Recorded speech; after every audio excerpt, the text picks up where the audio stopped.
6 p.m. Assalamu alaikum. This is Radio Pakistan.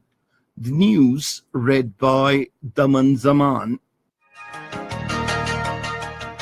The headlines. The Prime Minister says the government has taken concrete measures to utilize third coal, ricodic gold and copper deposits and exploit hydropower potential of Khyber Pakhtunkhwa and Azad Kashmir. The Finance Minister says the government has no plans of approaching the International Monetary Fund for a bailout package. Pakistan handed over Buddha relics to Sri Lanka today. In Yemen, over 50 Houthi rebels, including 2 leaders, have been killed in an airstrike in Sana'a. And now the news in detail. Prime Minister Shahid Khaqan Abbasi inaugurated the gas processing facility at Kunnar Oil and Gas Field in Tandojam, Hyderabad today. Addressing the inaugural ceremony, the Prime Minister said Pakistan Muslim League Nawaz government has accomplished what successive governments failed to deliver. Shahid Khaqan Abbasi said credit goes to the Pakistan Muslim League Nawaz for concrete measures to utilize the third coal and ricodic gold and copper deposits, besides exploiting hydropower potential of Khyber Pakhtunkhwa and Azad Kashmir. The Prime Minister said besides relief to different segments of the society, tax burden has been reduced to half by bringing down the maximum tax from 35% to just 15%. The Prime Minister expressed his satisfaction that with consensus, all the provinces and the federal government have recently signed the water policy. He said the Pakistan Muslim League Nawaz government allocated funds for the completion of the Amir Pasha Dam. About 1,700 kilometers motorway from Peshawar to Karachi was being completed, and the day was not far when the whole regions would be interconnected through it. He said a total of 10,400 megawatt power was added by his government in the last 5 years.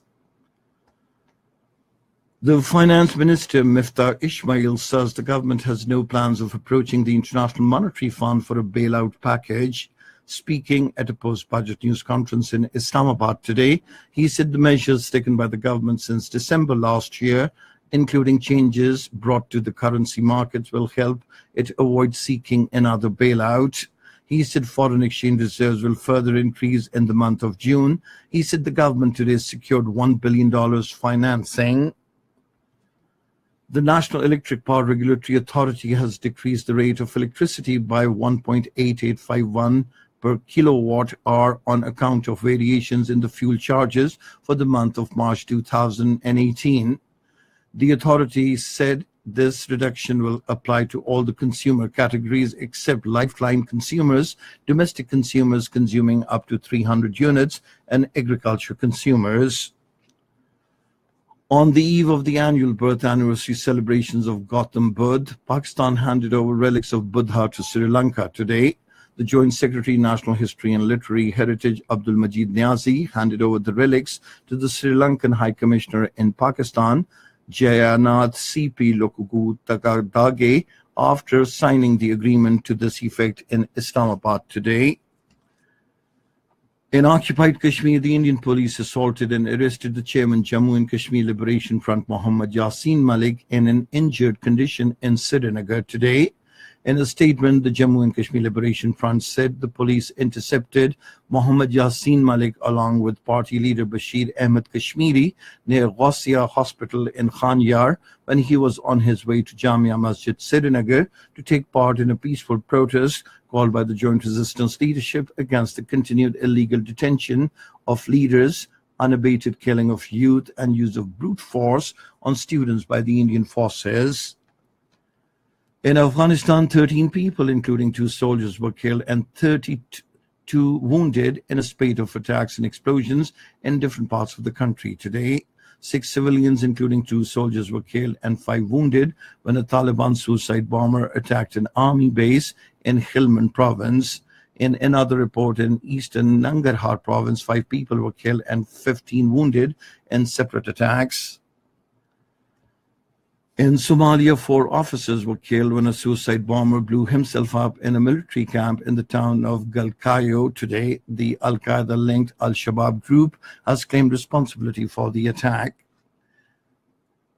In Yemen, 50 Houthi rebels, including 2 of the group's leaders, have been killed in a Saudi-led airstrike in the capital, Sana'a. Saudi state-run television reported that the strike targeted a high-level meeting of Houthi rebels in the capital. And finally, the weather. Mainly hot and dry weather is expected in most parts of the country during the next 12 hours.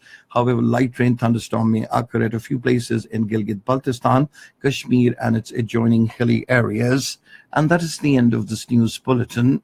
For more news and analyses, log on to our website, radio.gov.pk, and you can also log on to the live video streaming of our bulletins on the link facebook.com/Radio Pakistan News Official.